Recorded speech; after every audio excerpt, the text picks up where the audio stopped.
Welcome to WYCD Wicked. That stands for What You Can Do. It's part 2 of a 2 for Tuesday. I'm not sure. If you heard a little bit of news that we covered in the earlier stream, I just want to say it again because it feels good.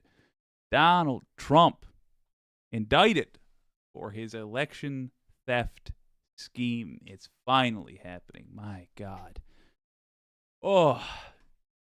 Talking about this tonight with the absolute best people on the internet. I am talking about Elaine Sharp. I'm talking about Wicked Foxy Dragon, the anti-corporatist, Tinkerbell. Hello to all of you. Oh my word. Ooh, anti-corporatist just emailed a link. Well, all right. Let's have a gander. Yep, there it is. Oh, and it looks like it's Crystal and Kyle's take on it. Okay. Now, this is a long video, but I'll tell you, I don't mind taking the time. I don't mind. Let's enjoy this. Let's just jump right in. Let's look at it. I am 100% down. We're look at the anti-corporatists sharing with us Crystal and Kyle. Kyle McClinsky? I never remember this guy's name. I'm going to call him Sugar Ray because of the hair. Crystal Ball and Sugar Ray's take on the entire, Donald Trump getting finally indicted for the election theft scheme. I'm going to record this, though, on the off chance that I can use it to generate views and subscribers and make $1 million, buy a private island, and kill James Bond.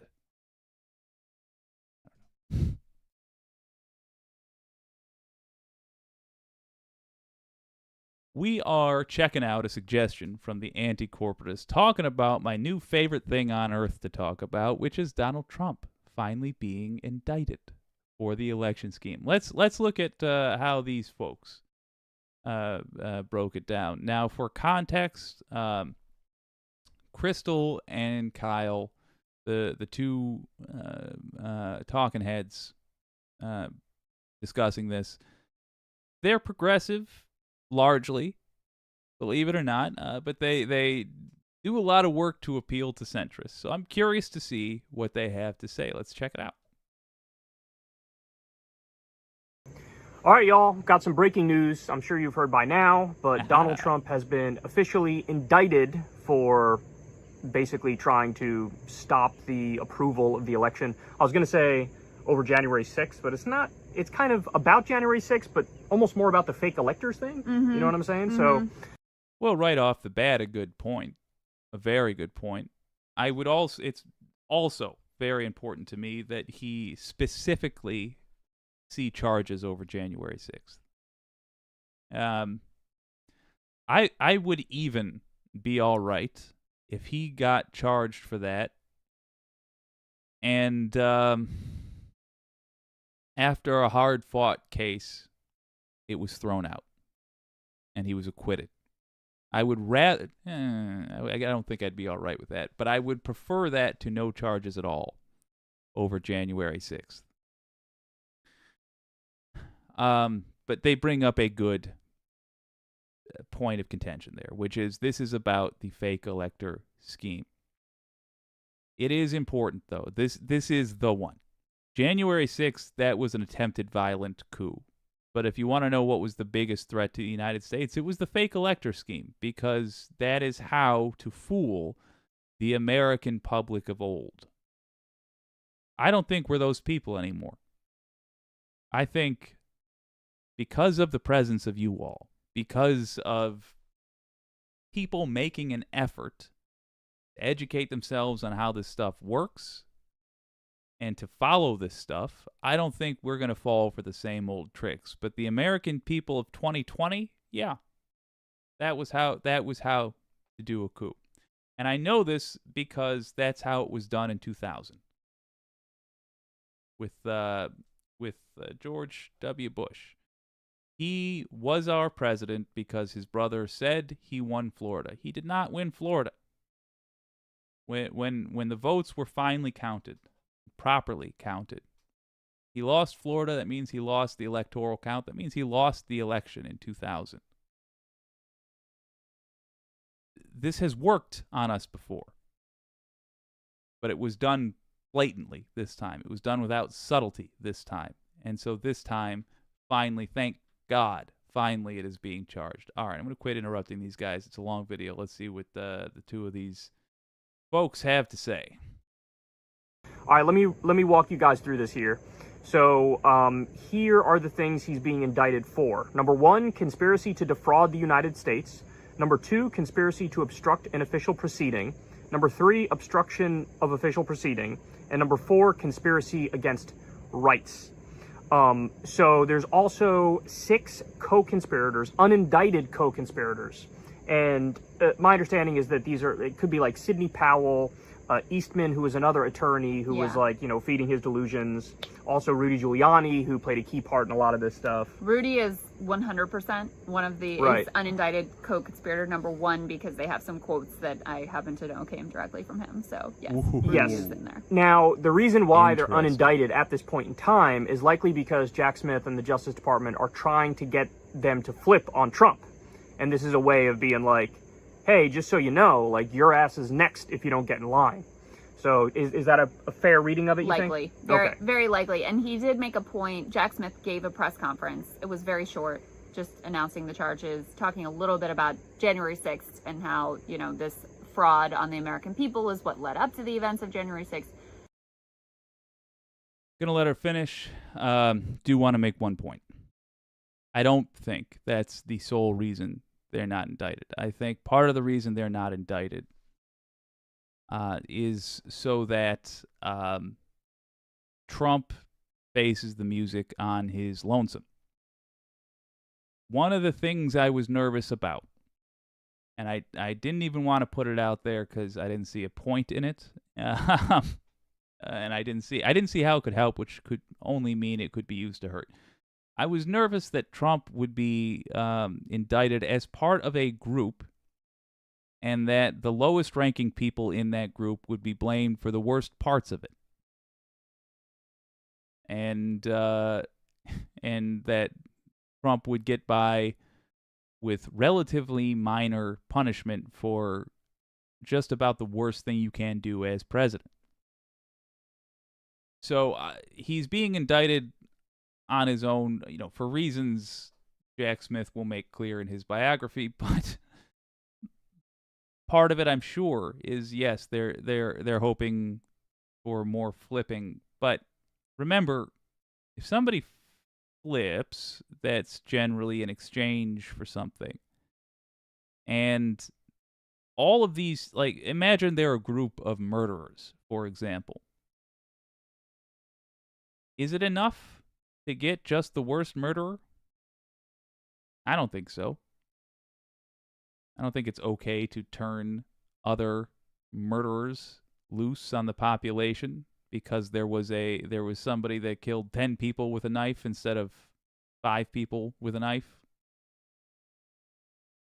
I think they got to do sometime, and I think if they get a reduced sentence because it's been considered that they turned over evidence, okay. But we do have to set an example. And that's going to include holding a lot of folks accountable. If you're thinking, well, wait a minute. We gotta get the big fish, and that means sometimes letting little fish go. I would agree with you. And I would say that Rudy Giuliani, in the context of this, is not a little fish. And Eastman is not a little fish. Flynn is not a little fish. The good Lord, Meadows is not a little fish. So reduced sentence in light of their cooperation after a plea of guilty, acceptable. A pass for Hess, a pass for Himmler, a pass for Goring? No.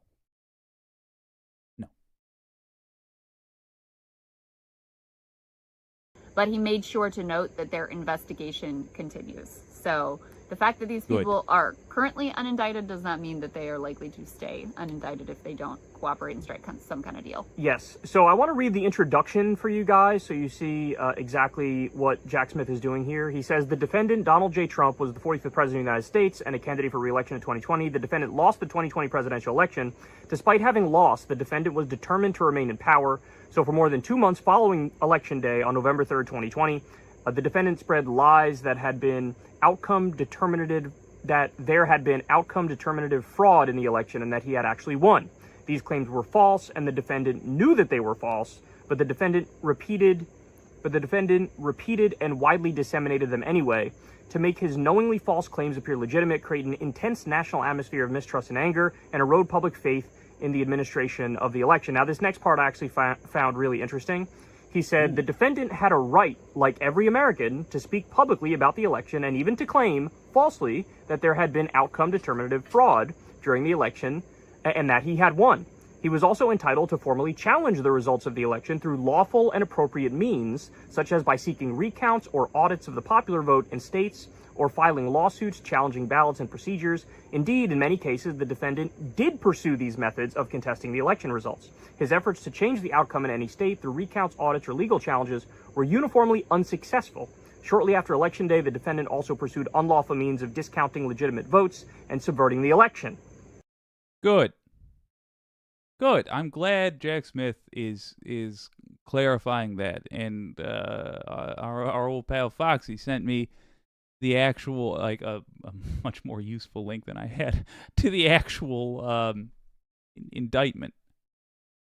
And I'm glad that language is in there.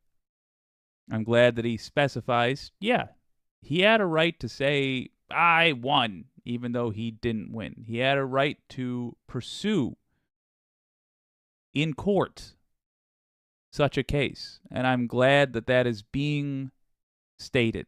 We all knew it. Everybody who is sane in the United States was aware of that fact already, and we knew that wasn't being questioned. But I'm glad it is being specifically said for the record that he did have a right to do those things. And that's not what we're talking about here. We're talking about what he did after he lost in court. And we're talking about specifically the fact that he lied. He lied to other folks. He lied to people within his administration. And he told other people to lie. And that's where you got problems.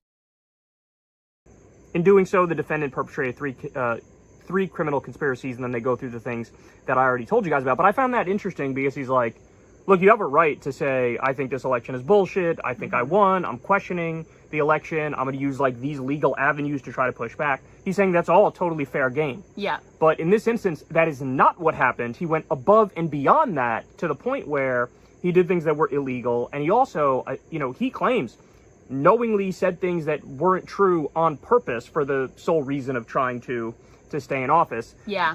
Let me just, one thing that is significant about that is he's anticipating one of the defenses that you already hear coming from Jonathan Turley and other sort of like conservative or Trump sympathetic type legal analysts, which is most of this is protected First Amendment free speech. Yeah, that is not true. I'll give the specifics in a second. Go ahead. And so Jack Smith is going to great lengths here to say, listen, I got no problem with him saying it. I mean, I like it, but it's not illegal. Where I have a problem is when you put together fake slates of electors, pressure a bunch of public officials, pressure Mike Pence to try to subvert the will of the people, and go to all these extraordinary lengths in 7 different states that they go through methodically and document exactly the efforts that were undertaken in each of those states. That's where I end up having a problem. It's almost as though you've been hanging out with your old pal Jake looking at a list of those states for months and months and months. Man. Delightful. This is fantastic across the board. I'm going to break up this recording because, oh hell, I guess let's just keep it going. Why not? This will be a good long video, a good long clip for people in the future to see. Because they're talking interesting stuff, but I do want to just really stress right there. Tonight is about celebrating. Tonight is about being happy with a victory that was hard fought and therefore well earned. I would encourage you, if you live in Wisconsin, Arizona, Pennsylvania, Nevada, although, did I say Arizona? Anyway, Wisconsin, Pennsylvania, or Nevada, to contact your attorney general, state's attorney general, and say you want a state-level investigation into the fake elector scheme. And now you can change the language, and you can say Trump tried to do something here according to an indictment. That thing was illegal, and he had people helping him. There cannot be a lack of state laws that were violated by people in our state. I want you to find them. I want you to prosecute them for the state laws that they broke. Otherwise, it would appear, according to the current indictment we're seeing, these people are going to be out there still betraying us. There's 7 fake elector states.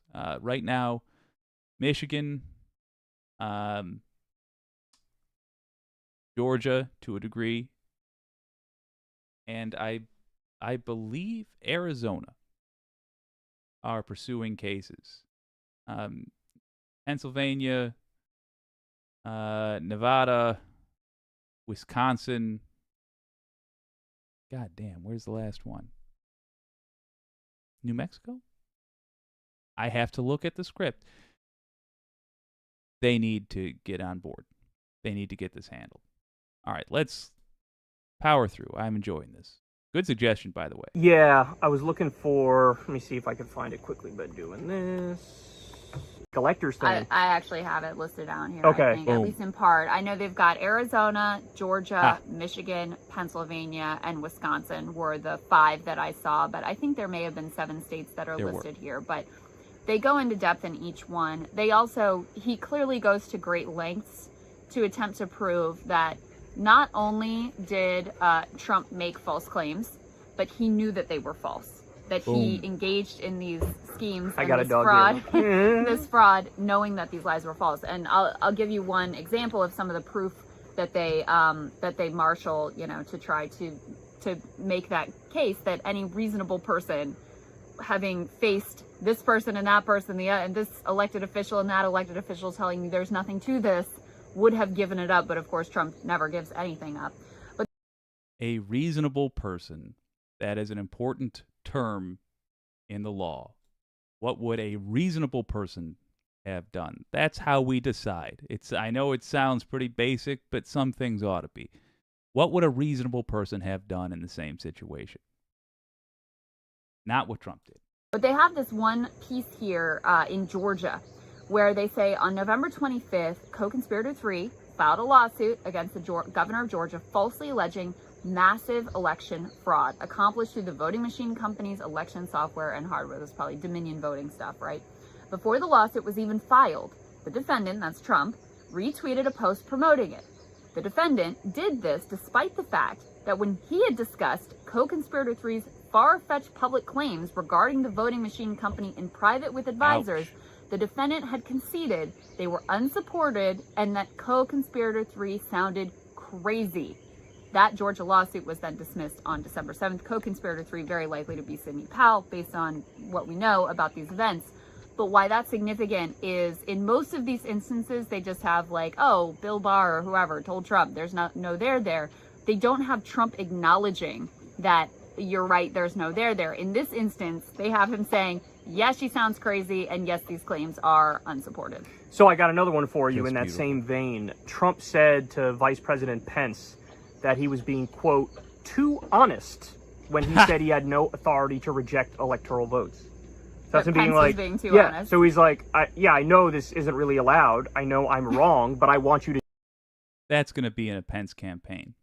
When it becomes cool to turn against Trump, that's going to be in a Pence campaign ad. Do this anyway.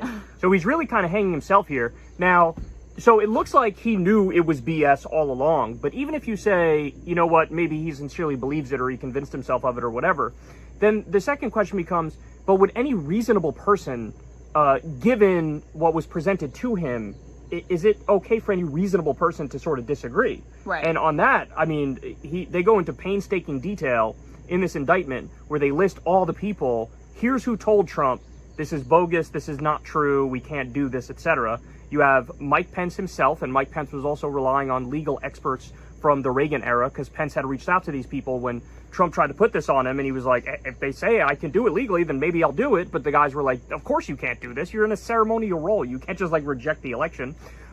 Senior leaders at the Justice Department as well told Trump, this is crazy and you're wrong and there isn't widespread election fraud. You didn't win. The Director of National Intelligence, same thing. The Department of Homeland Security, Cybersecurity and Infrastructure Security Agency, CISA, they told him the same thing. Senior White House attorneys told him the same thing. Senior staffers on the defendant's 2020 re-election campaign told him the same thing. State legislators and officials told him the same thing. So he would call, in many instances, people who were responsible for carrying out the election in various states, and they'd be like, no, you can't do this. Right. And then they would just go forward. And like, look, I think, honestly, the thing that sticks out to me is, the thing that I think is really going to screw him is the fake electors slates. Because that's like, it's very actionable. You know, there's a process for the election and they were going through it vis-a-vis Biden because he actually won. And they did this parallel election infrastructure where they even lied to the people who did it. And they were like, this is only going to kick in, you know, if it's actually overturned. So they lied to these people. They set up, they like made them go through this whole process. Crystal, they have a paper trail of it. Right. Like, how stupid are you to make a paper trail of your own crimes?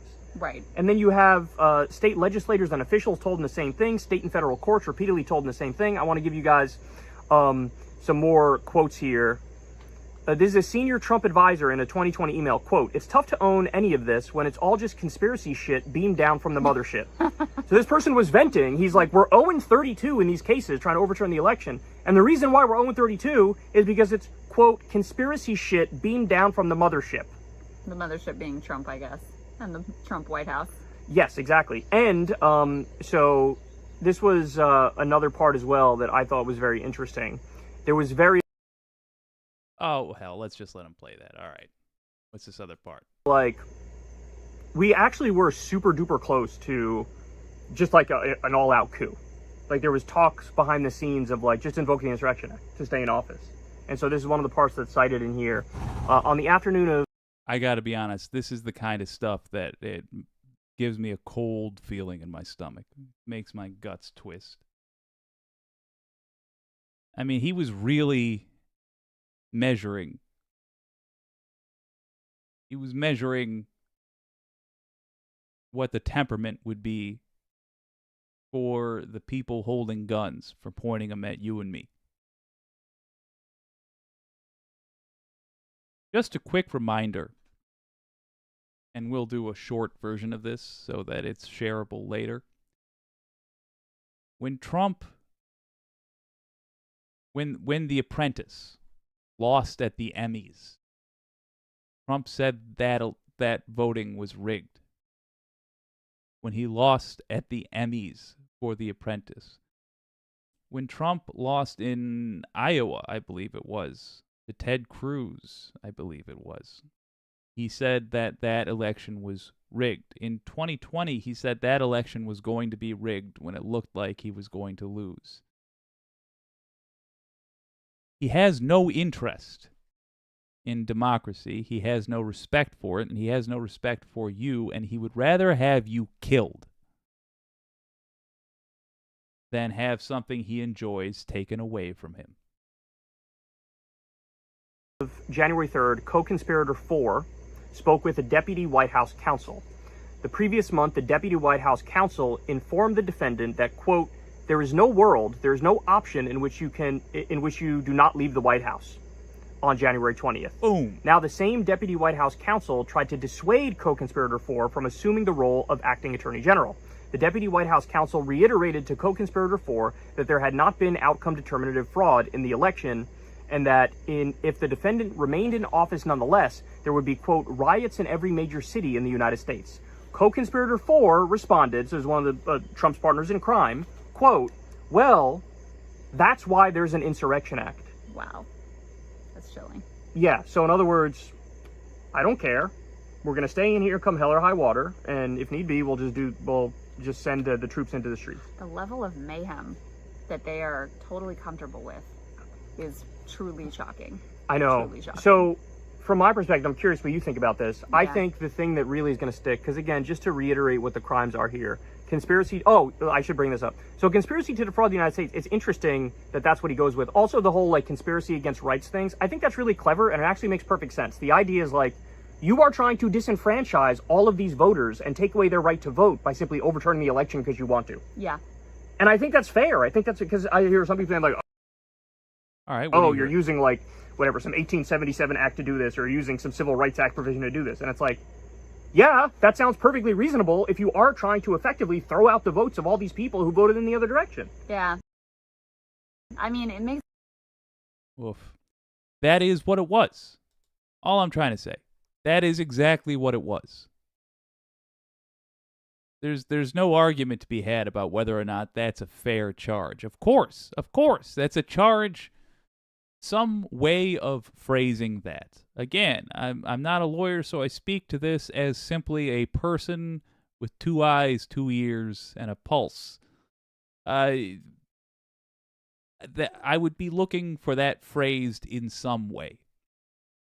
The acknowledgement that he tried to take away your vote and my vote and just make voting irrelevant. That absolutely had to be in there. I'm glad it is in there. Good.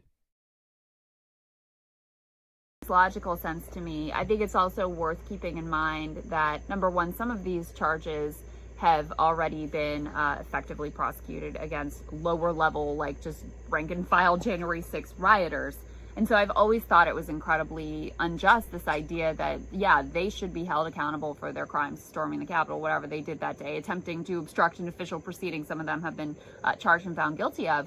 But it was incredibly unjust that the guy who's the ringleader of it all had not faced any charges whatsoever. This DC court is where a number of January 6th rioters have already been tried. Really good point from Crystal Ball. Whoopsie daisy. Hey, there we go. Really good point from Crystal Ball at the end there. I'm excited. We're going to talk about other stuff. We'll go on and talk about the state of America surrounding this, state of the Republican Party. We have other things to discuss tonight, but let's be honest, this is what's on all of our minds for the most part. This is the most important thing, and this had to be done. From the jump, this is what I've been looking for. This is what we've been talking about on and on and on. There is... America, without this punished, would have been a joke. It would have been a puppet show of a democracy. It would not have been a real democracy worth considering in any way, shape, or form. Good. We finally done it. It was long overdue. It took too long. That's gonna be dealt with. And we will have to be the ones that deal with it. But tonight we can relax. We can allow ourselves to be happy. Because Donald Trump is finally indicted for attempting to steal an election in the United States of America. And it turns out, after all, you can't do that.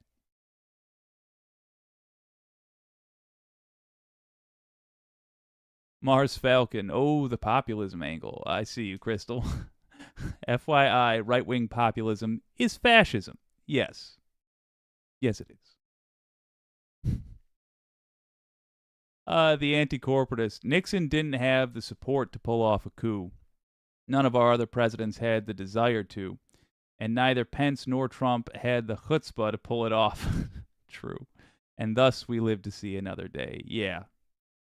Dawned on me, I really wish Stephen Colbert was on. I think his analysis would be helpful for the country. Oh, for sure. Good news is that Jon Stewart will absolutely address this. And in my opinion, he is the patron saint of sane commentary in an insane world. Obsessive audio. It's shocking to me that it's actually happening, and shocking that I'm shocked the way it should be. Yeah, same. I think you've put my own views in this perfectly summed up right there. It's shocking that it's happening, and it's shocking that I'm shocked. I think if you would have asked people in 2019 how the behavior in the first moments of the riot would have been handled, when they tried to break in to interrupt the Congress's counting of the votes, I think we would have said like, oh, well, you'd get mowed down with MP5s and Berettas, and it'd be a charnel house. It'd be a horror, but I mean, you'd get what was coming to you. And I think we were all stunned that we were allowed to go so close to, as Pinkerbell puts it, so close to ruin. Christine Carroll, he's a toddler in an adult's body wanting everything his way. Oh, yes. Absolutely, yes. That's it exactly. I don't know what order I want to do this in. All right, let's take a minute to discuss how we got here. We're gonna go on to the some of the stuff surrounding it. Let's talk about what led up to it. We got here by a series of people, a series of folks gaslighting us.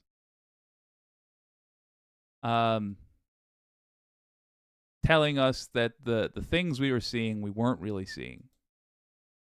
And telling us that we were crazy for being so angry. And calling us SJWs as though that's a bad thing, first of all. And second of all, when what we were doing was demanding people not get attacked.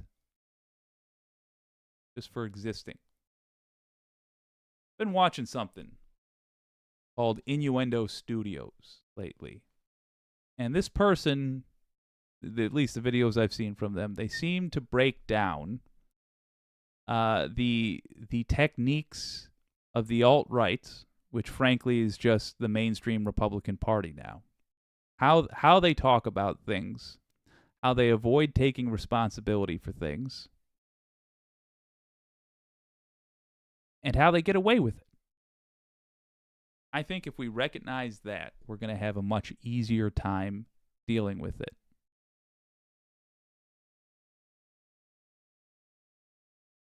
This is Innuendo Studios talking about a technique of the alt-right called the slow breakup. And, he calls this the alt-right playbook. In my opinion, this is just the right-wing playbook now. It's how they get away with being on the wrong side of the Overton window until it opens up enough for their disgusting views to become just standard. I think we ought to be aware of this, and I think we ought to be prepared to act. So this is how we got here. Trump is now finally being held accountable for his election scheme, his attempt to tamper with the election. But we should know how it got that bad to begin with. Say, for the sake of argument, there's this guy. This just real abomination, total scum-sucking garbage hole, who's running for president. And conservative politicians, pundits, and voters have been laughing their asses off about him. oh my God, he is such a disaster. He'll never get the nomination. And if he were to get the nomination, no one would ever elect him. They trot him out as a punchline. But November 8 draws nearer and nearer, and he's still not out of the game. And the left is banging on the walls like, hey, that joke you're giving free press to is saying some pretty scary stuff. And the right is like, look, don't waste your breath. We've already accepted that we lost this one. We're certainly not going to bat for this guy, so he's going to lose. And then at the last second, when they do go to bat for him, and he does win, and the left is like, what the absolute heck, my dudes? They go, can't do anything about it now. Left is like, I just want to really remember that. This is after his wife was insulted by Trump directly. Guy's wife was insulted by Trump. But there was Cruz out there, making phone calls for him, trying to get people to vote for him. Later on, if, for example, we talk about how deep down the Republican Party, all the politicians in it are a bunch of cowards. In their souls, they're just cowards. Remember that pathetic mess. Who they are. Okay, let's keep this going. what the absolute heck, my dudes? They go, can't do anything about it now. He's the president. And when, 4 years later, you finally get his ass out of office, the left turns to the right and says, okay, now that he's not president, are you going to acknowledge all the stuff he did? You know, the stuff he said he was going to do, that we warned you he was going to do, and you said we were delusional for thinking he would do, that he did? And they're like, oh my God, Heather, he's not even president anymore? How are you still talking about this? I call this one the slow breakup. It's like when your partner starts canceling date nights and then starts getting home really late and then starts sleeping on the couch, and you keep asking, hey, is there something wrong? And they just say, oh, sweetie, of course not. Work is just running me ragged lately, and when I have time off, I'm too tired to go out, and I get home so late these days, I don't want to wake you up by coming to bed. And then one day you get home and their bags are packed, and they're like, look, we both saw this coming. You know that thing. You know this happens to everybody, right? It's always not happening until it's already happened. The most hurtful analogy aside, I mean, it's dead on. It's always happening. It's always not happening until it's already happened. That's it exactly. That's also, by the way, how cowards handle things like this, not being willing to address it directly, but simply ignoring it until now we're there. Excellent point this video makes. Moment is skipped over where they would acknowledge they misled you, take responsibility for what's happened, or critically, where you could still do something about it. You peel your eyes for this one, you'll see it a lot. This is how conservatives jumped straight from climate change isn't happening to climate change isn't man-made. And now some are trying to jump to maybe it's a good thing. Rhetorically, all these arguments mean triple-digit water temperatures in Florida. 101 degrees. The sea was 101 degrees recently. It was the same temperature as a standard hot tub in Florida.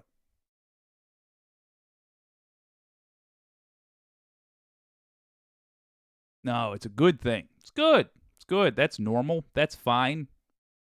the same thing. We decided long ago what we were going to do. Nothing you say will change our course. This conversation is over. I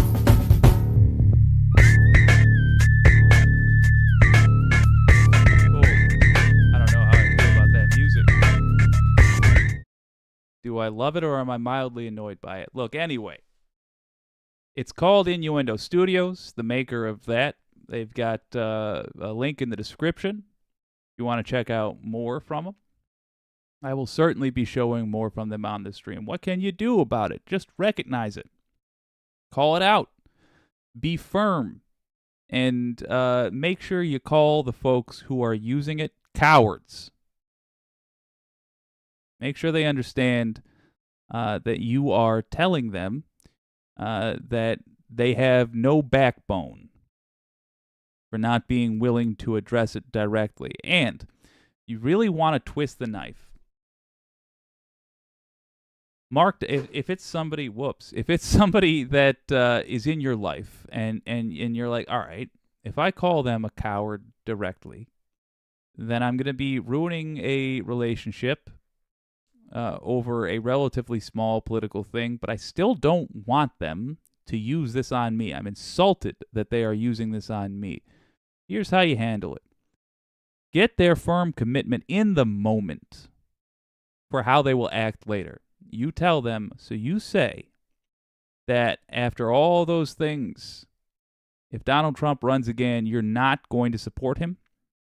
Or you say, let's just obscure it and say it's something like global warming. So you do agree that if it was man-made, then it would be a bad thing.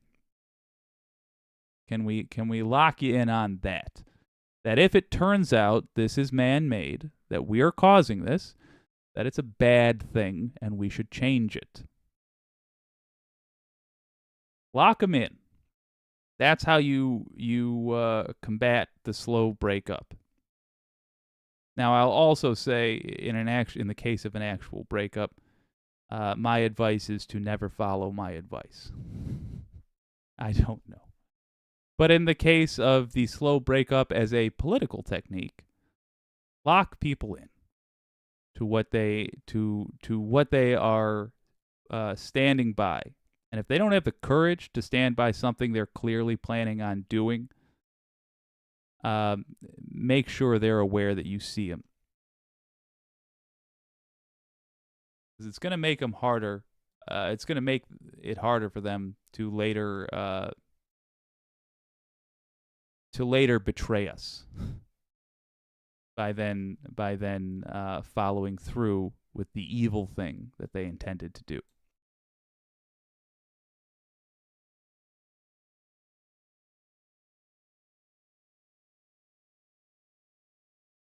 John McDonough. I woke up the other day and Fox News was playing. So as I woke up, I was like, what the? Everything was backwards. Everything was all mixed up. It was crazy for a minute. It was insanity. Oh, good Lord. Yeah. Domenico, good to see you. Peace, health, absolutely.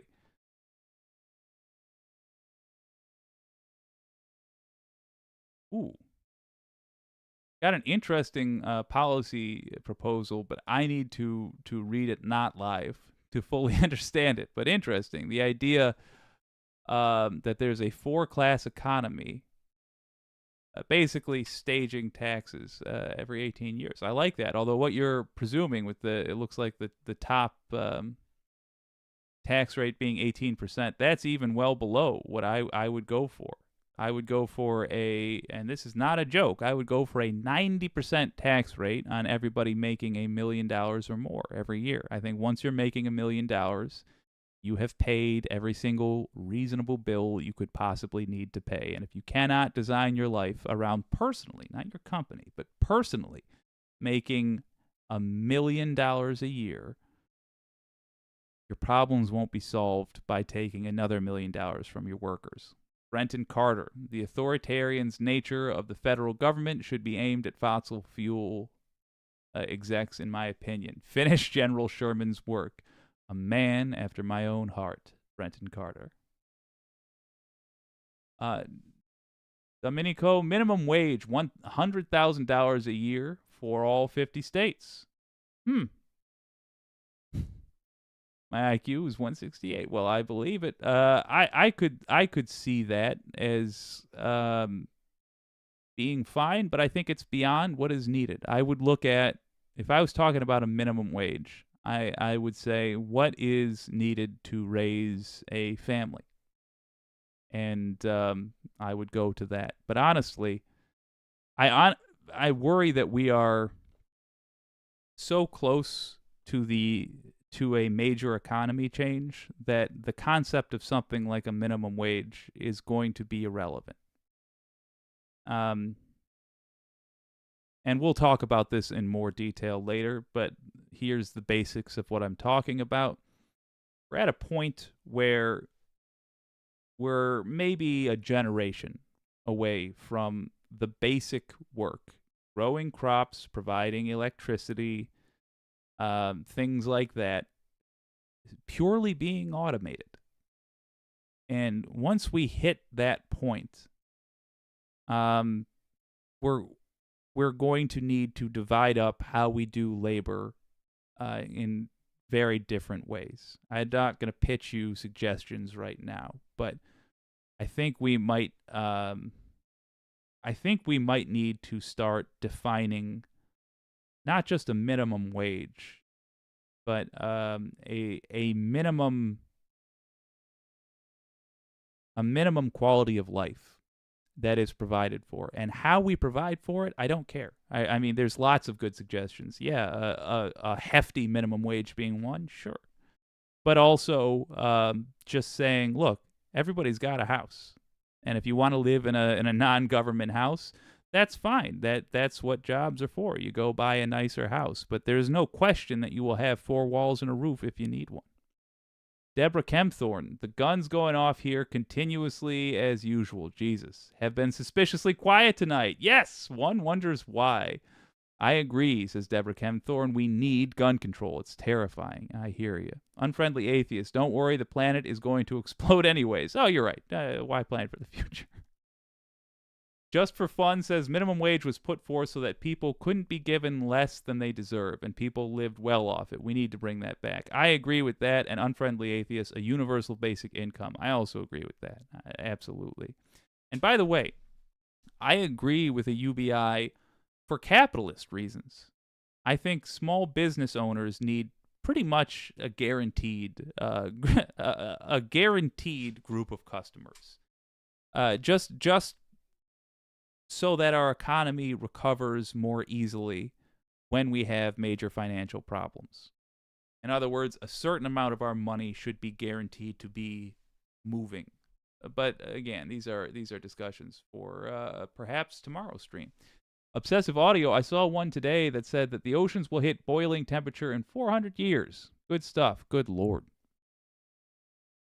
I'm going to look at making gigantic ice cubes. Brenton Carter, yeah, if you make $10 million a year, you're just stealing from your workers. 100% tax or jail time. I do like that. I really like that. Like, okay, you know what? We're not going to tax it. Sure, we won't tax it. But if you make that much, your ass is going to prison. The idea of wage theft is only now becoming popularized, but it's a real thing, and it really needs to be dealt with because if somebody steals a bag of bread, why are we even bothering to prosecute them? You don't steal bread for the prestige of it. But if somebody steals their workers' wages, that motherfucker needs to go in the hole. They need to go. I want that guy from Cool Hand Luke up there like, well, it seems here like what we have is a failure to communicate.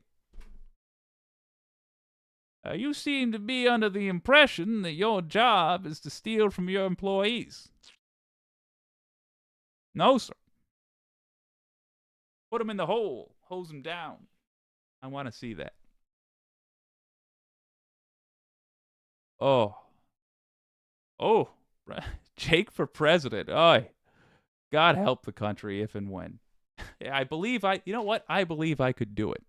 I believe literally anything Donald Trump has done, all of us could accomplish with very little effort. And that terrifies me. Not y'all. Any one of you I'd be delighted with. But me with the ability to prank an entire nation, I don't know that I would have the strength to resist. I would fake my assassination every single day, like Willy Wonka coming out in the beginning of that movie, and then go on with business as usual. It would be horrible. The anti-corporatists wearing bread bag for shoes, playing Helter Skelter. Yeah. Obsessive audio. There is one great quote from the recent events in France. We couldn't possibly destroy anywhere near the amount they have taken from us. Oh, that is a great quote. Radical centrist UBI to replace welfare, which is basically a full-time effort to prove you need the help. Yes, wholeheartedly agreed. Wicked Foxy Dragon, I don't think any of us could commit that many crimes in such a little amount of time. Fair point. I think any of us could accomplish the election part, but you're right. He has Trump has a special talent for breaking the law. John McDonough, if democracy is sold to capitalism, which is where we have been going, if something isn't done, we are all done. I don't have enough room to explain. But you're right. I mean, the headline there, 100% correct. No notes for John McDonough. The anti-corporatist, that's right, y'all. His name is Johnny. Every single night, I am just one headline away from Cool Hand luking a bunch of parking meters and just saying, "Hey, this is for anybody that needs it. Take this pile of coins. I have the machine for the cutting of these meters, and I am impatient now." Oh my God. I haven't even touched on the things I really wanted to. Let's take a quick break here to now contrast leaders in these parties. This was shared by a dear friend, the name of Foxy. There is a, well, I may as well do the intro. Yeah.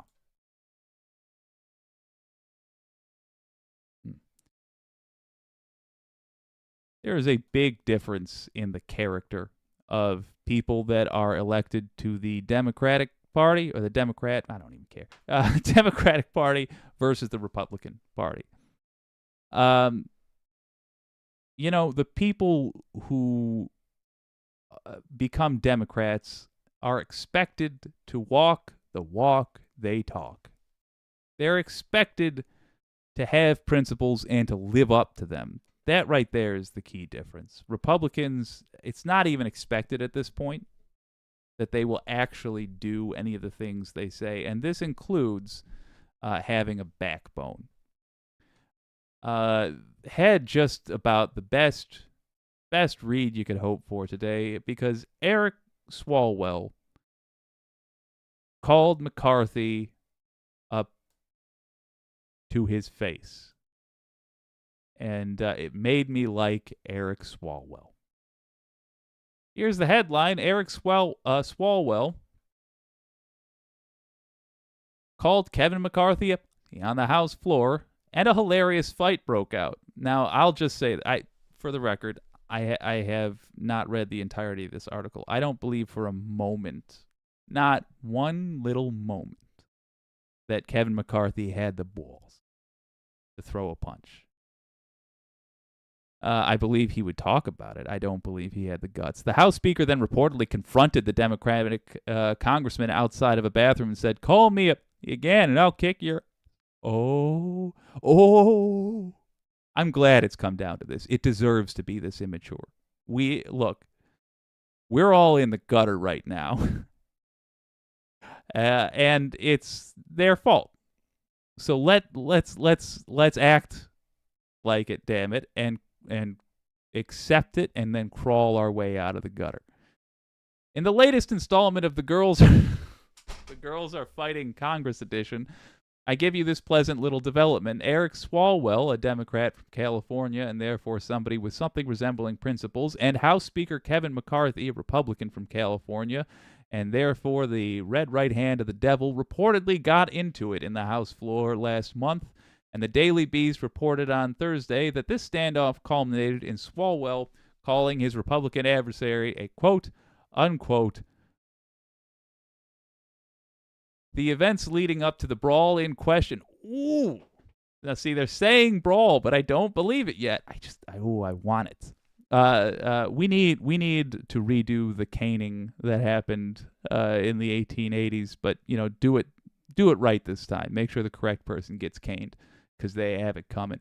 The events leading up to this brawl, to the brawl in question, apparently took place on June 21st when House Republicans voted to censure Representative Adam Schiff, a Democrat from California, over his role in investigating former President Trump. Now, I want that understood in tonight's context.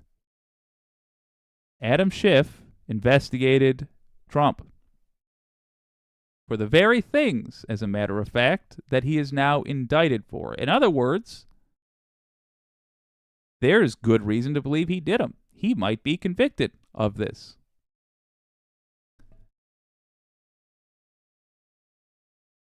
But McCarthy wanted to censure Schiff for the investigation. That's the character of this guy. Swalwell stood near McCarthy at the podium as the House Speaker oversaw the vote, and in C-SPAN footage, you can hear Swalwell tell the pusser, "This is pathetic. You're weak. You're a weak man." Good. God damn, I can't believe it. Eric Swalwell is not somebody I was a huge fan of before. I sure am now. One source, an unnamed House Democrat, told the Daily Beast that McCarthy was visibly upset at Swalwell to the point that he had a vein popping out on his forehead and stared down the Democrat for 10 whole seconds before walking away. Good. I hope that Swalwell walked up to him, took his lunch out of his hands, and ate it while looking directly at him. Things only escalated the following day, June 22nd, in which saw Indian Prime Minister Narendra Modi deliver remarks to Congress, thus shaming Congress for inviting him there. As Swalwell emerged from a bathroom, McCarthy confronted him, and the two were allegedly in each other's faces, another House member told the Daily Beast. According to both sources, McCarthy told Swalwell, "If you ever say something like that to me again, I'm going to kick the shit out of you." There was some back and forth between the two, the witnesses said, leading up to McCarthy telling the Democrat, "Call me a pussy again and I'll kick your ass." To this, Swalwell offered a wonderfully mature response. "You are a pussy." Per the Daily Beast, Jesus, my tongue tonight is apparently not on my side. Per the Daily Beast, two different members recounted this standoff between the two adult men. Oh, I love the sass in this. The two adult men, and both delivered Swalwell's response in exactly the same way. Neither Swalwell nor McCarthy have commented on the Daily Beast report, nor did they comment for HuffPost reporting, but it's quite telling that neither party is taking the opportunity to deny any of this. Swalwell and McCarthy have clashed before, particularly over Swalwell's removal from the House Intelligence Committee when McCarthy became Speaker. Swalwell joined other House Democrats who were removed from the committee for a joint statement that accused McCarthy of striking a corrupt bargain in his desperate and nearly failed attempt to win the speakership. According to the Daily Beast, the simmering feud between the two is very much active a month after the standoff in question, and House Democrats are delighting in the alleged fight outside the bathroom as they believe it's indicative of McCarthy's empty threats and ultimate weakness. Fair enough. This is an opinion piece, Don Jezebel. I choose to take away something else entirely from all this, which is that adult men are clearly far too emotional to be in positions of power, though if I have to pick sides here, I am Team Swalwell, and in no way am suggesting a moral equivalence between their sides. Good point of clarity there. As an ardent fan of mess, I'd love to see these two jump into the octagon with Elon Musk and Mark Zuckerberg.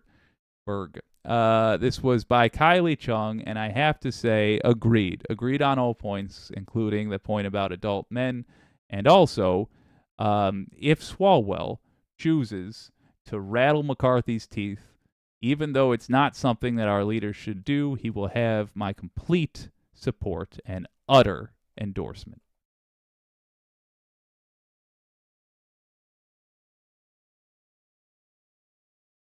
there's a stream I've been working on for some time, and I'm not recording this. I'm just talking to the Wicked Senate now. Y'all that are here on the live stream. I haven't polished it yet, but and if you're a member, then you can see it in the live stream notes. But it's called in defense of degeneracy, and all I'm asking for is a return to decent degeneracy. You know, like your old pal Jake is by all accounts a degenerate, but like the old-fashioned acceptable kind. You know, like I'll be thrown out of a fancy restaurant, and rightly so. I enjoy the C word as a curse word. I'm a big fan of day drinking on a Thursday. I haven't gotten to do it in some time, but you know, that kind of stuff. It's the fact that the American degenerate is now represented by Nazis and that kind of thing. And the problem I think we have is that there is some vagueness about what's acceptable. And I say this as a degenerate, in defense of myself purely selfishly then, I want that Overton window closed. We need to decide. We need to put a little mark on the windowsill saying where the line is. Throwing a punch into a Nazi's chops is got to always be okay. That needs to, I mean, popping a Nazi in the mouth has got to always be acceptable. That is what the line needs to be. That's the kind of, I mean, frickin' anybody that's on the side of like hunting trans people and disenfranchising the votes of black votes, but of black folks, they have to be viewed as filth that we just don't tolerate in any way, shape, or form, and we treat with contempt. And Swalwell is right to just heckle him as he's talking and corner him coming out of the bathroom and generally treating him like filth. And if Swalwell has to get kicked out of his seat of leadership or his position, his job, if he has to get fired for his behavior, he will eternally earn my respect. And that is a necessary piece of collateral damage that just has to happen. Now, I'm not even saying, when I say it's got to be okay to punch a Nazi, I'm not talking about McCarthy. I'm talking about that Nazi that actually got punched. What the hell was his name? He's like an actual Nazi. This is not, I'm not using a term of art here. He's one of their figureheads. But anyway, the guy got blasted, and whoever did it was applauded for it. Rightly so. And whatever you call McCarthy, the way he behaves is contemptible. And those of us who represent us, who dare say they are going to be the voice of the American people in Washington, they need to act like this to people like that. Marjorie Taylor Greene should be ducking constantly because she's so used to just having things thrown at her, whatever objects on hand. A water bottle that's full of tobacco chaw that's been spit in all afternoon, been baking in the sun. Yeah, that should just get thrown at her all the time. Rotting vegetables, whatever, coffee. If you have like a foam cup of coffee that's full of mostly grounds because it was the very last bit at a gas station pump, yeah, that should get chucked at her. This is how these people should be treated because they are the worst scum imaginable. And as a degenerate, I don't like that they are dragging my reputation through the muck by being worse degenerates than I. Now understand, this is coming from a degenerate, and most of you, I would hope, are not that. So I haven't polished a stream yet. the ideas that I want to put together, but that's the gist of it. We need to have. I just want us to return to having an acceptable level of degeneracy that will allow. Let's see what the Wicked community has to say. Pinkerbell, yeah, I'd be stink eyeing the speaker too. Yes, indeed. Anti-corporatist and obsessive audio. If he gave me the same challenge, I'd counter with muskets at 10 paces. The visual gag. Pretend I had this ready.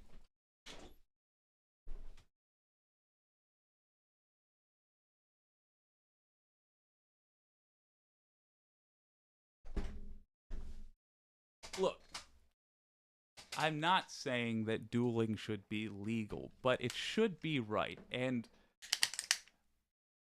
if McCarthy asks, we should consider obliging. It's all I'm saying is that there are some things which for the love of decency we can't say is legal, but it doesn't mean they ain't right. And if McCarthy would ever have the guts to come down to Michigan, all I'll say is the grass is beautiful at dawn.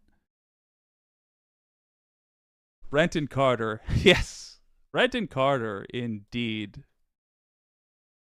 Each Dixie boy should understand that he must mind his Uncle Sam.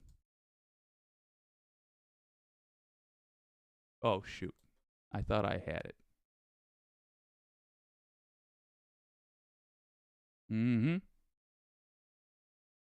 Brenton Carter, bringing out my absolute favorite line from a song of late, which is Union Dixie.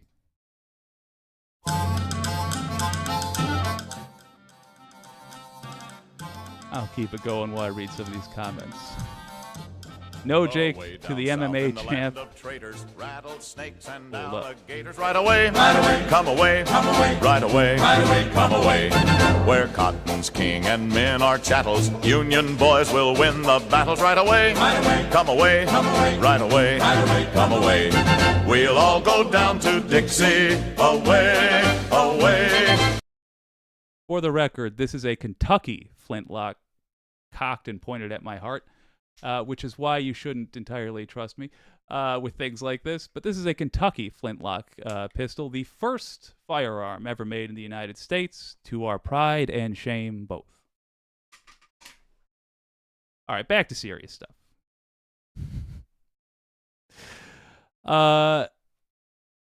The anti-corporatist, no Jake to the MMA champ senator challenging the head of the Teamsters to a cage match. Fair enough. Deborah Kempthorne, I agree, Jake. Why can MTG be as vulgar as she is, and Swalwell did not go anywhere near her, smallest scummy level, and they dare say anything? John McDonough, Captain Jake, you need an eye patch. Yeah, that's about the tone we're going for here. Very much the rogue version of politics. Baker Bell, nice moves. Hey, I'll get down to Union Dixie anytime. Might make a C-Pup. Might make a good Netflix series. Obsessive audio. Flintlocks amaze me from an engineering perspective. Yes, truly, gags aside, me too.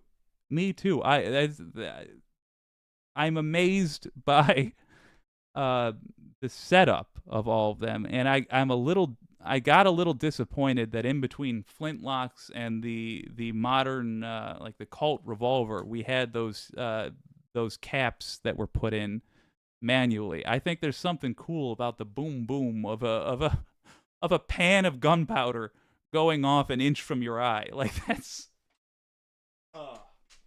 the Richard Sharp series. Often referred to as Sharp's rifles. It's like flintlock porn, if you're into that sort of thing. Highly recommend them.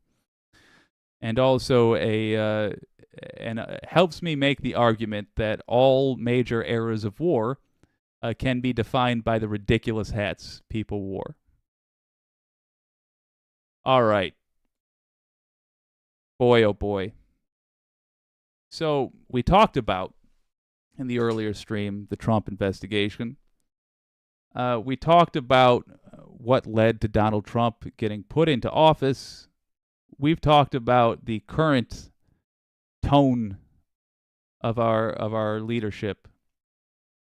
We went on a tangent about dueling with flintlock pistols. I love this audience, man. We wouldn't tangent there. Let's have a look. What do you say? At how the other side's ridiculous investigations are going. Let's have a look at the investigations into Joe Biden that are being brought about by House Republicans. And hopefully, if I click this button correctly this time, yes, we will actually get to record it. Well, let's talk about the Republicans investigating the 2024 presidential candidate that the Democrats are running. You know, a lot of times I hear this pissing and moaning from Republicans about, oh, how dare Trump be investigated, even though he's a private citizen currently, even though he announced he was running for president way, way early, like months and months and months early. I hear that all the time. What I don't hear them saying is, and by the way, why are we investigating Biden? He's also running for president. I don't hear that. Shocking, I know, but I suspect that maybe, and just maybe, they're not entirely honest folks, and that they don't actually believe anything they say. Here's the majority report talking about the state of their rabid, pointless investigation into Joe Biden. To try and generate the Biden crime family narrative, and they're not doing a very good job. They had a closed door interview, basically. Yes, testimony from a former Hunter Biden associate, a guy named Devin Archer, who apparently was investigated and convicted under the Trump administration of, I'm not sure what he was. He's about to get sentenced. Fraud charges. Fraud charges. He defrauded a number of like indigenous tribes out of thousands, and he had to pay back pay of like $15 million. Classy guy. Exactly. Thank you, Emma. Yeah, exactly what I would expect from the kind of person who agrees to participate with Republicans on anything. It defrauded a bunch of Native Americans. Okay. Great. Just want to point out, this is the nature of the folks that work with Republicans. They're a bunch of goddamn criminals, and they're con artists. And this is a closed door meeting they had with the person. Funny that they seem to have a hard time doing what, like, well, let's just say the January 6th folks did. Seem to have a hard time being open about their investigation, what is said, what is accused, and what is found. It's almost as though it is dumb. Classy guy. Nice guy. Yeah. And they brought him in. Now, you're probably wondering, why would the Republicans not want this guy to testify in public? Yeah. I mean, don't they That's want the public to hear about this associate of the Biden crime family? By the way, that the indigenous fraud scheme was unrelated to Hunter Biden. Right. This was just another business proposition of this guy. In the nearly 5 hours of closed-door testimony in the House Oversight Committee, Devin Archer, former partner, asserted that the elder Mr. Biden was not party to any of his son's business deals, and that Hunter Biden had tried to sell the illusion that he was providing access to his powerful father when he was not. This is classic sort of like fail son nepotism that we see in the context of politics all the time. I don't know whether. Now again, I the two things I think I always say about Hunter Biden. Number one, I'm furious with the Republicans for making me be on Hunter Biden's side about anything. It breaks my heart. He's a rich boy. I don't like supporting them at all, ever, just on general principle. I don't feel it in my heart, you know? But as a proud fail son, as somebody who has the best of every world, as somebody who just wants to enjoy the fact that I got successful brothers and sisters, so I know that my ma and pa don't have to worry about legacy. I'm somebody who's got gobs of nieces and nephews, so I don't have to worry about the name being carried on to the future. As somebody who would love to just take advantage of the unfair advantages that I have and get day drunk and smoke a big fat joint and listen to reggae and System of a Down or whatever the hell and ride dirt bikes around the backyard if I want, I don't like that fail sons are being dragged through the muck. We have the muck we're comfortable with, please and thank you. Why can't you just be Hunter Biden and as he was doing happily banging whores and be addicted to drugs and just be self-destructive, but not be accused of being destructive to other folks by people who genuinely are destructive to other folks. Oh my God. All right. Let's get to it. Oh, I do love the Majority Report. Get to it, fellas. It was like Billy Carter. I don't know if anybody remembers him. Billy Boy would he got caught peeing outside, and that was a big. But all of them, brother, Hillary Clinton's brother-in-law, like all of them. It's called job hunting for rich kids. Absolutely. Yeah, I mean, and the Trump kids would never trade on their name. And the Republicans are trying to argue that Biden lied when he claimed that he had no involvement in his son's business dealings, because apparently what Hunter Biden would do is he would be with business associates. He would call his dad on speakerphone, and they would just like, "Hey, Dad, what's up?" And it was not clear that Joe Biden was aware that there was anybody else in the room. And it was just a way of Hunter proving that I'm not alienated from my father. Now, we should be clear. Some of this happened while Joe Biden was vice president, which also in 2015 is the time where Hunter Biden's brother and Joe Biden's son, Beau, was dying of brain cancer. And before that maudlin point is made, and I'm sure it's going to be a good one, and before they get to probably the larger point, whatever it ends up being, I do want to say, as an olive branch to Republicans, if I haven't threatened away any Republican, if you guys want to make this behavior illegal, I'm all for it. I'm fine with it.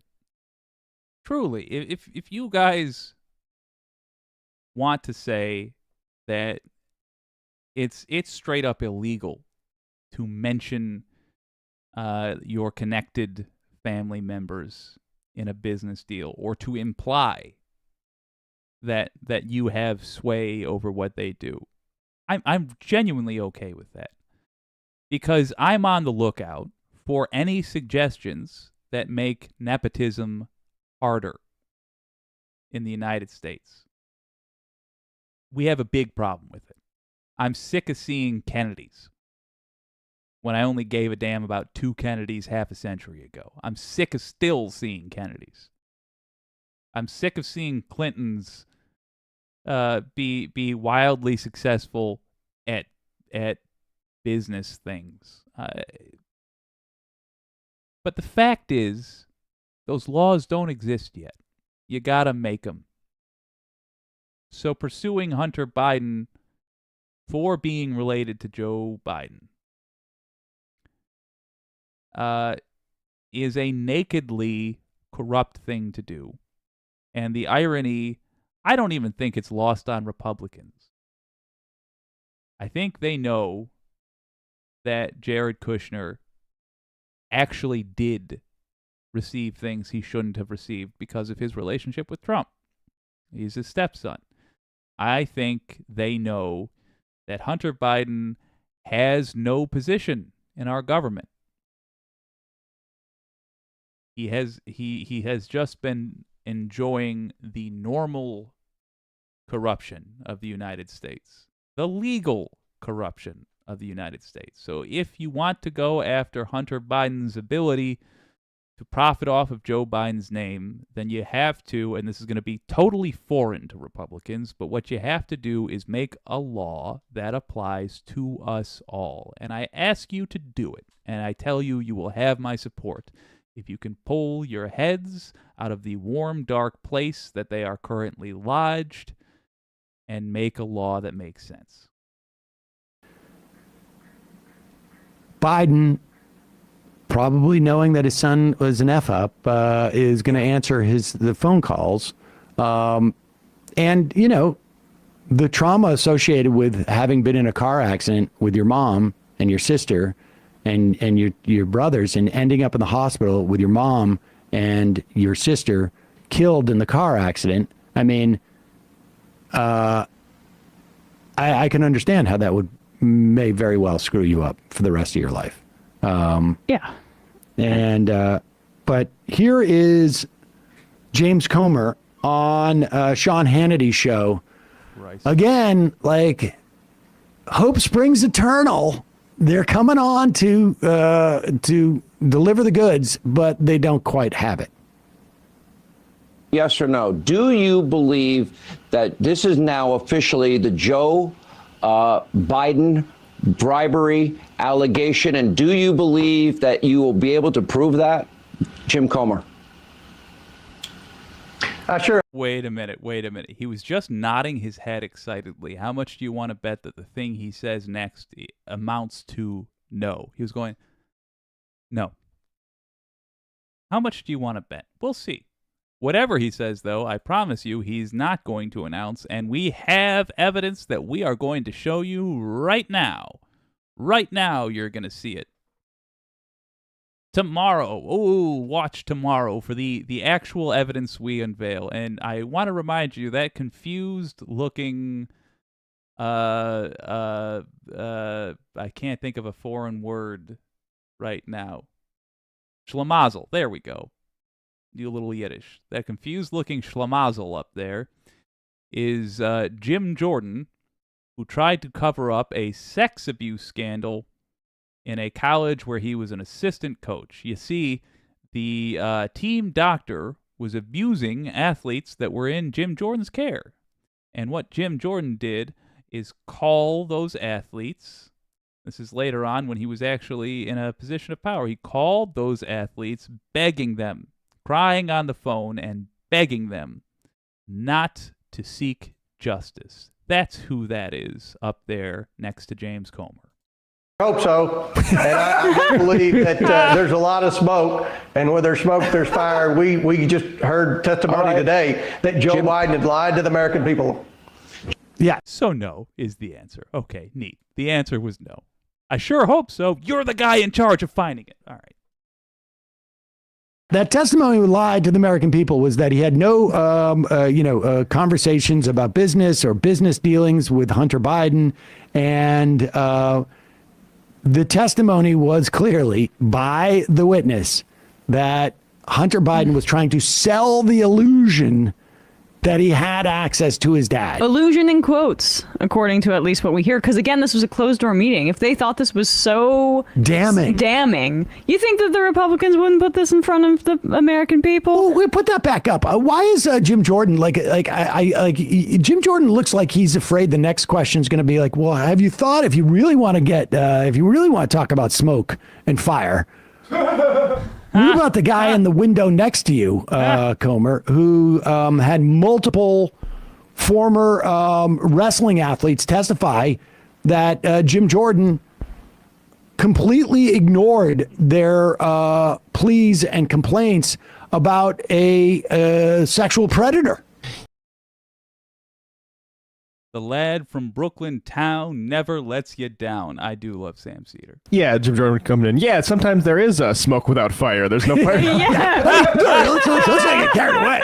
Could be a smoke machine or something. And I love to, like, this was yesterday, but Comer was trying to say, because I guess on Saturday or over the weekend, the sentencing for Devin Archer was handed down, or when he was supposed to report to prison for that fraud charge. And Comer was like, suspicious timing right before he's supposed to testify. And it's like, well, I mean, wouldn't they try to sentence him so he couldn't testify, so he would go to prison first? It makes no sense, but they're just and who scheduled the testimony? Yeah.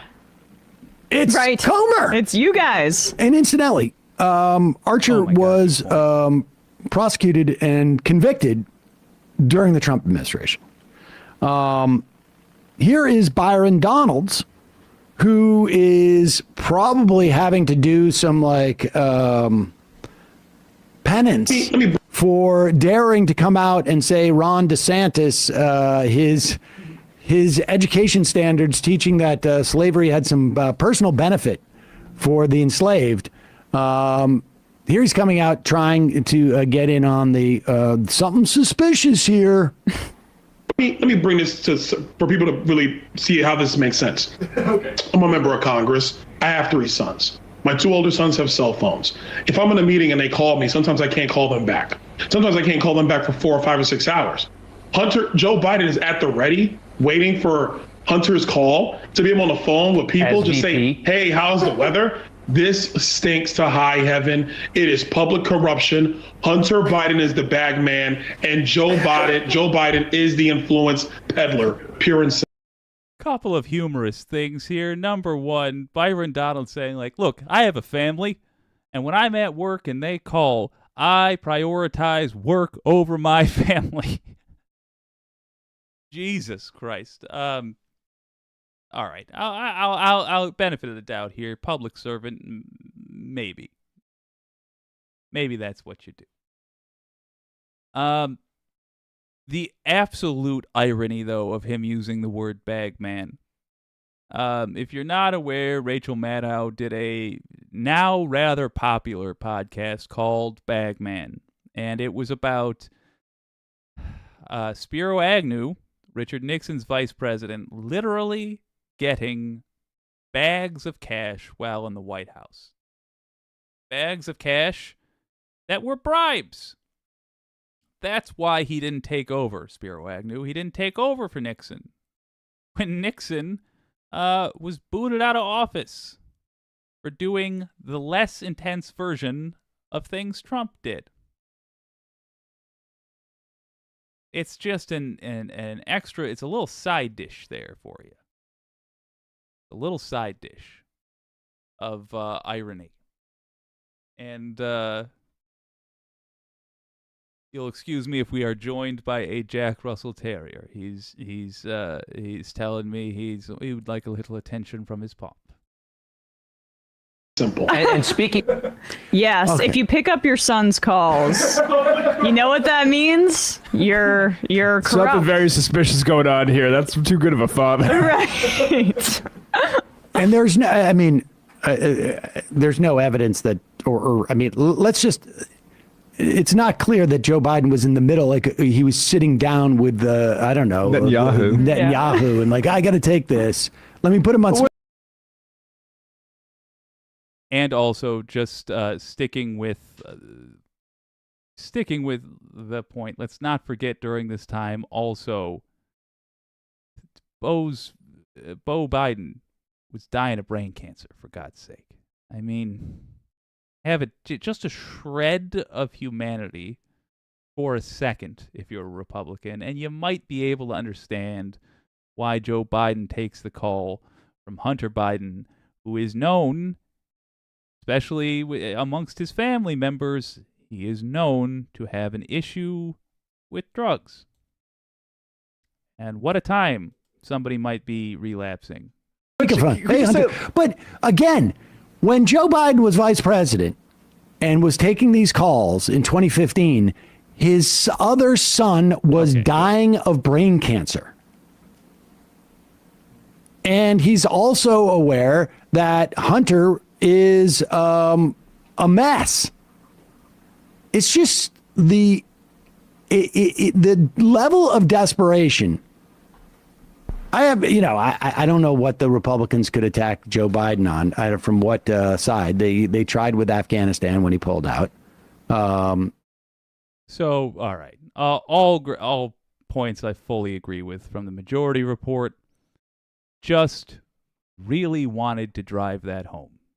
That's the kind of stuff that Republicans are using to try to say that Biden is corrupt. But don't forget why they are doing that. They are trying, to them, there is value in making a bad case for their political opponents to be corrupt, because they know the people that support Republicans will see this and think, the other case that I keep hearing about, that must be the same kind of thing. Oh, my guys are grabbing at straws here, but that's probably what's happening on the other side too. I don't need to polish up on that. And what I have been telling y'all from the jump is that once this gets to court, it becomes too interesting. First of all, it becomes consequential to them. Second, it's too damn interesting.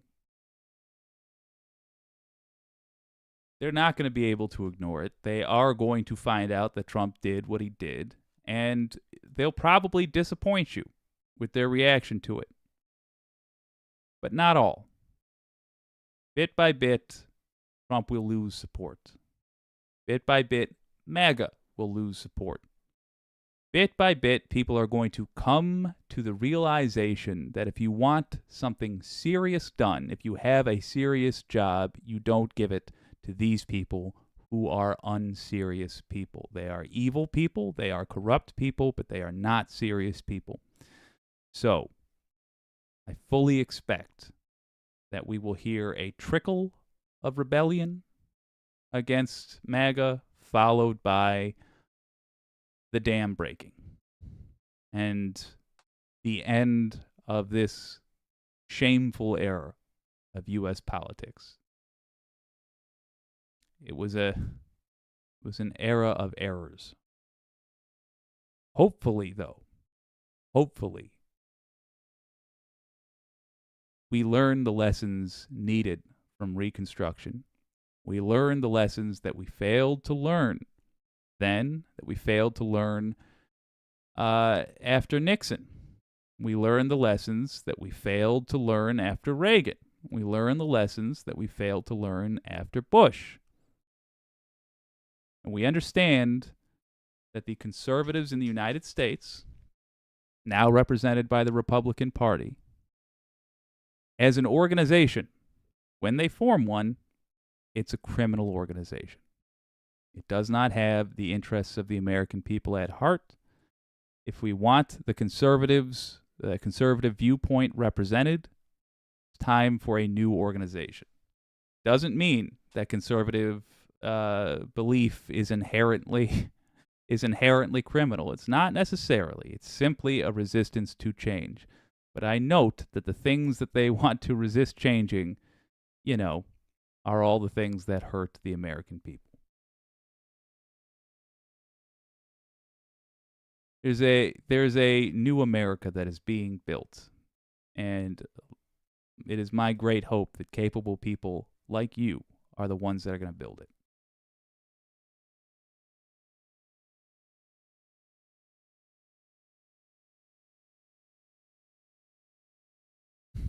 Wireless Mike, eating that popcorn, and quite salty. Wholeheartedly agreed. C-Pup with the very kind $4.99 super chat. I love it. Jim Jordan doing his blue steel. Yes, indeed. Give that a heart right there. Oh, my God. John McDonough, $50. Thank you. Good Lord. No message, but $50. I tell you, I greatly appreciate that. Thank you. It's keeping it genuinely does. Oh, thank you, Wicked Foxy Dragon, for pointing it out. Yes, it helps me build the channel. This message will go farther because of that. I really, really appreciate it. Oh, my word. Obsessive audio. The thing's already changed. Yeah. Wicked Foxy Dragon, I just saw that the judge in the Jan 6 case is one of the toughest sentences out there. Yeah, she's an Obama employee. She's known for giving tough sentences. And I am freaking delighted. I'm delighted. I felt like the universe owed us one after a double dose of Eileen Cannon. Oh. Anti-corporatist, holy guacamole. That's the most gerrymandered district I've ever seen in my life. It does look like a salamander with a broken back. Excellent way to describe it. Mars Falcon, Spiro T. Agnew is facing 47 felony counts. He was facing 47 felony counts. He agreed to step down from the VP position, and the charges were dropped. Gerald Ford replaced him. 100%. Yeah. I honestly don't know what the right way to go with that would have been. I can't tell you. I can only say that we have made a habit of giving unduly generous deals to people who are wealthy, and it seems to have been out of fear. And we need a significantly more brave Department of Justice. Scott Ward, capitalism is unsustainable. It must always be bringing new consumers. You want a golden age, then naturalize all foreigners and give them a home loan. Yeah. If I'm honest with y'all, C-Pup and John McDonough, I'm already spending this $54 in my head. I'm like, ooh, I'm buying a whole new cord for this thing. Oh, the anti-corporatist. Tough sentences. What, like tongue twisters? Yeah, that too. I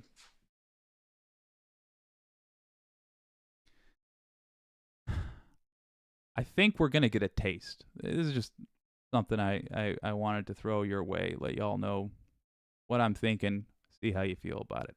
I think the American people are going to get a taste for prosecuting powerful people that screw us over.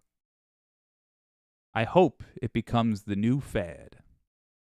I hope it encourages a lot of people to take up careers in law enforcement, and I hope as a result of that we get a lot of people involved in law enforcement that have a desire to be the next Fonnie Willis, that look at Jack Smith like a personal hero. That look at Dana Nessel. I'll tell you, she's already a hero of mine. I hope these folks become the idols of the next generation of law enforcement. And I'll tell you, they have, and I can't forget this, Alvin Bragg. He's the quickest draw of them all. I hope they become role models for the next generation, and I hope this becomes a major focus of our Department of Justice. If somebody gains a ton of power, a hairy eye should be on them.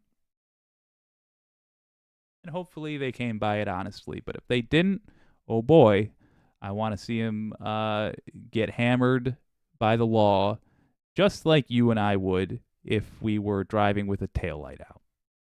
Which is to say, more harshly than you'd expect. Oh. John McDonough forgot the message. Great job. Oh, well, thank you so much, man. I really appreciate it. And I got to tell you, I sent you an email earlier saying as much, but just in case, I can tell you what some of the best, I should say, I can recall what some of the best nights of my life were. I won't tell you all of them. But I can recall them, and this is among them. I called my mother about this. This is the sort of thing that I will remember fondly for years and years. And it was an honor to spend it with some of the best folks on the internet. Thank you for joining me tonight. We got another show tomorrow at 9 p.m. This has been WYCD Wicked in a new, significantly more just America that you all earned. That stands for what you can do. My name's Jake. I'll see you tomorrow.